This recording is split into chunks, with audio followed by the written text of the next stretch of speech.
বিচারাধীন বিষয়ে কোনো মন্তব্য করা, আলোচনা করা সঠিক নয়। তা আমরা আমাদের পক্ষ থেকে যে সহযোগিতা, তদন্তকারী কর্মকর্তা, সাক্ষীদেরকে নিয়ে যাওয়া, সাক্ষ্য গ্রহণ করানো, এগুলো আমরা করাতে পারি। বাকি এটা বিচারকের ফাংশন এবং বিচার কার্য নিয়ে আমরা কোনো কথা বলতে চাই না। তবে যেহেতু সবার প্রত্যাশা যে একটু সংক্ষিপ্ত সময়ের মধ্যে বিচার কার্যটা শেষ হোক, আমরা সেটা করার ব্যবস্থা করছি। সাক্ষী শেষ হয়ে গেলে তারপরে আর কিছু আইনানুগ ব্যবস্থা আছে, যেমন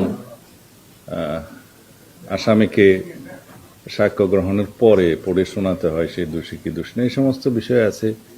তারপরে আর্গুমেন্টের জন্য দিন রাখতে হয়, আর্গুমেন্টের পরে রায়ের জন্য দিন ধার্য হবে, এটা আদালতের বিষয়। তা আশা করছি সংক্ষিপ্ত সময়ের মধ্যে বিচার কার্যটা শেষ হবে। রায় কি হবে, কখন হবে ইত্যাদি, এগুলো আদালতের বিষয়।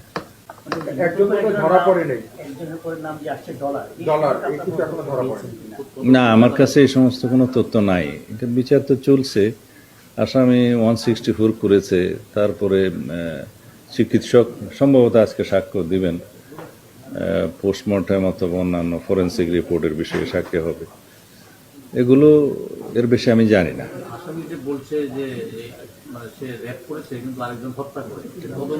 আদালতে বলেছে কিনা আমি জানি না। আর আদালত সম্ভবত একটা নির্দেশনা দিয়েছে যে আদালতের অনুমতি ছাড়া যেন বাইরের কারোর সাথে কোনো কথা না বলে আসলে, সেটা পুলিশকে নির্দেশনা দিয়েছে।